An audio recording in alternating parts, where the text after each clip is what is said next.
Hallo Leute, es ist mal wieder Zeit für ein Zahnupdate. Ich bin wieder spät dran wie immer, aber heute wird es endlich mal.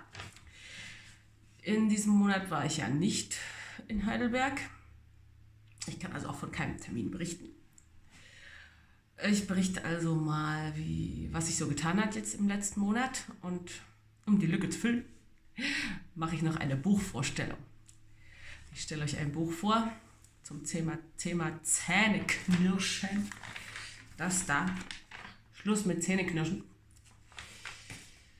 Aber zuerst erzähle ich euch mal, was so im letzten Monat ich beobachtet habe. Ich kann inzwischen wieder ziemlich gut kauen. Das ist toll. Die Zähne haben sich weiter aneinander angenähert.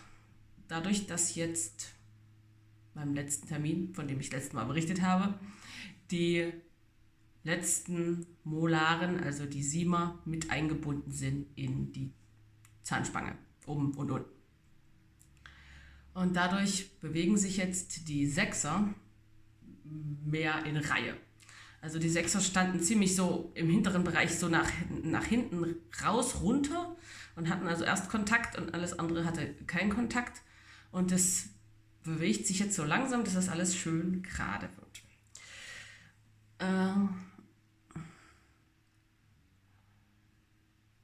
So sieht es jetzt aus. Auf der Seite ist es schon dichter zusammen als auf der anderen Seite. Also auf der Seite hat sich schon mehr bewegt als auf der Seite. Warum auch immer.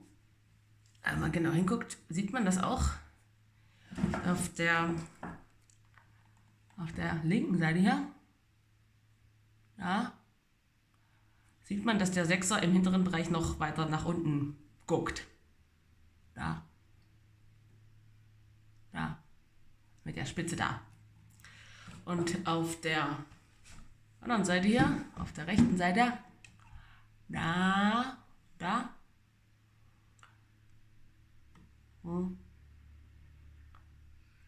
Ja, sieht man nicht so toll, aber es ist mehr in einer Linie auf der Seite.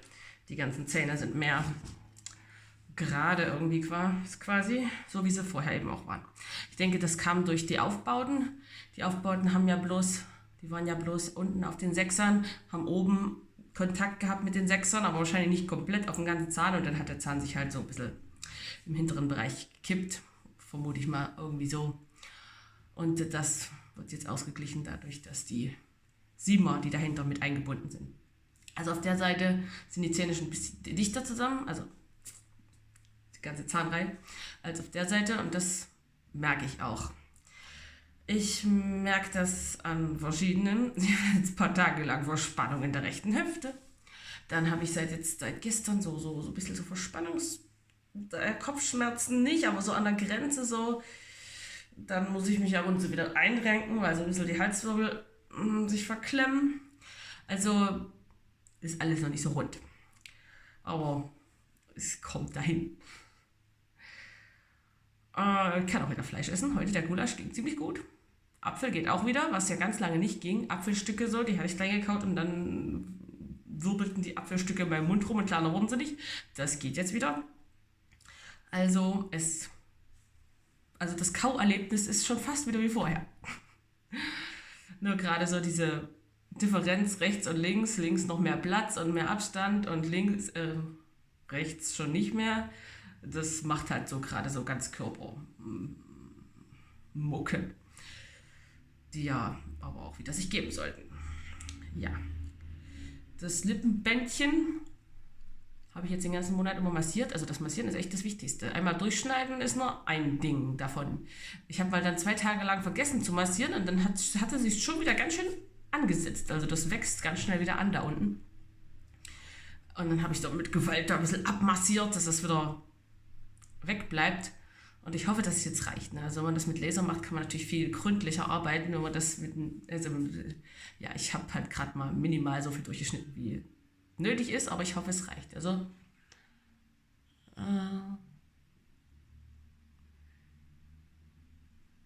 das Zahnfleisch ist noch, natürlich ist es zurückgegangen durch dieses Zungenbändchen, was da dran gezogen hat, aber es hat sich jetzt wieder angelegt an den Zahn.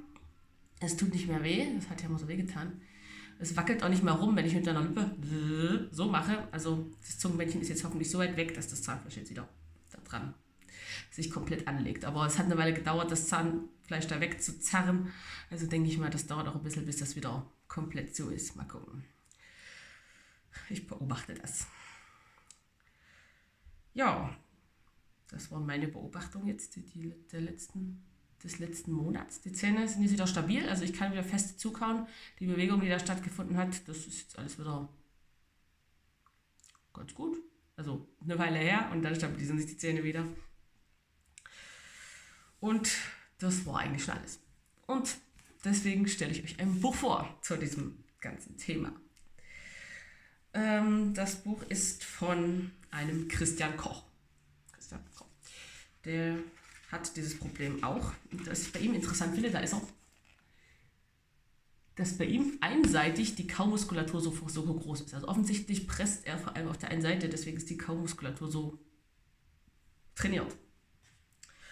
Und ich lese euch mal so ein paar Stellen, damit ihr ungefähr wisst, worum es in dem Buch geht. Ich finde den Ansatz nämlich gut, weil das ist nämlich auch mein Ansatz. Hallo und willkommen im Club. Jedenfalls nehme ich an, dass auch du zum Club der Zähneknirscher gehörst, denn sonst würdest du dieses Buch vermutlich nicht lesen.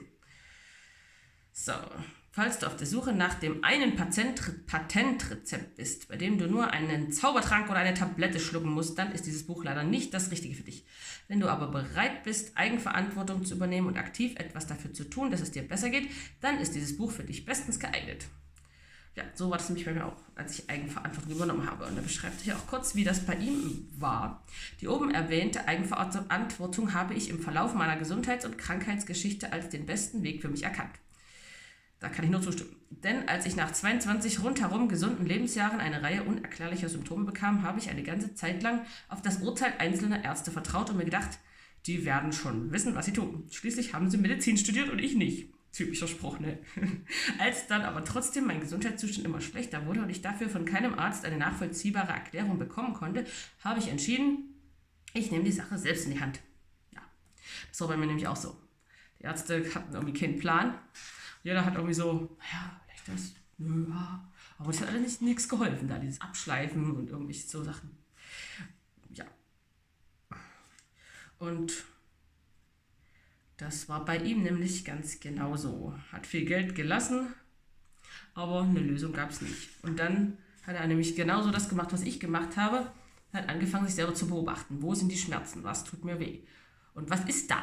Und dann ist er drauf gekommen, dass da ja die Kaumuskeln sind.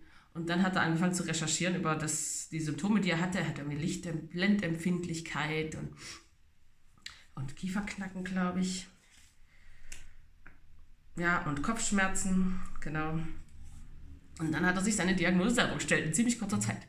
Und das ist halt das, wenn man seinen Körper selber beobachtet, das kann man 24 Stunden am Tag, naja, vielleicht nicht ganz, man muss auch schlafen, aber man kann auf jeden Fall, man hat viel mehr Zeit als ein Arzt, der vielleicht eine halbe Stunde widmet, wenn es hochkommt.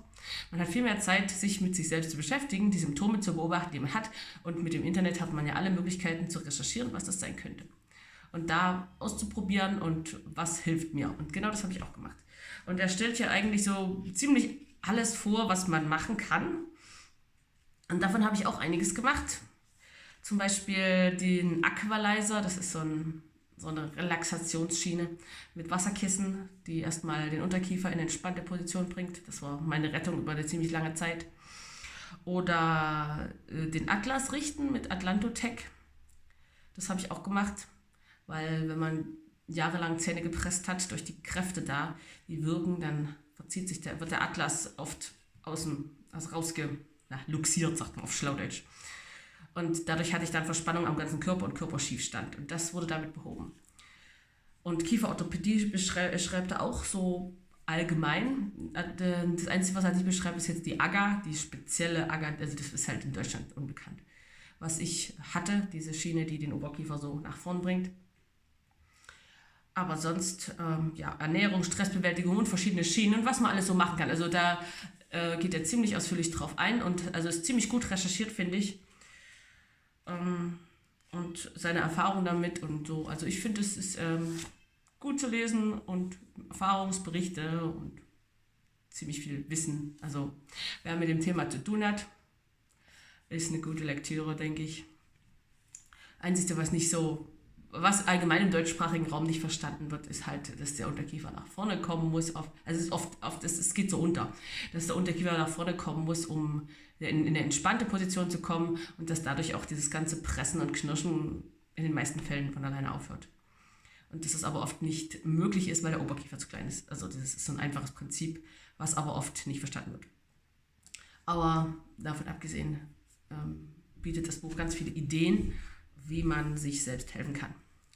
Und das muss dann auch nicht so sauteuer sein, wie es halt oft ist, wenn man dann zu einem CMD-Experten geht, der einem dann irgendeine Schiene anfertigt, die vielleicht hilft und vielleicht doch nicht hilft. Gibt es halt auch viele andere Möglichkeiten, was man machen kann.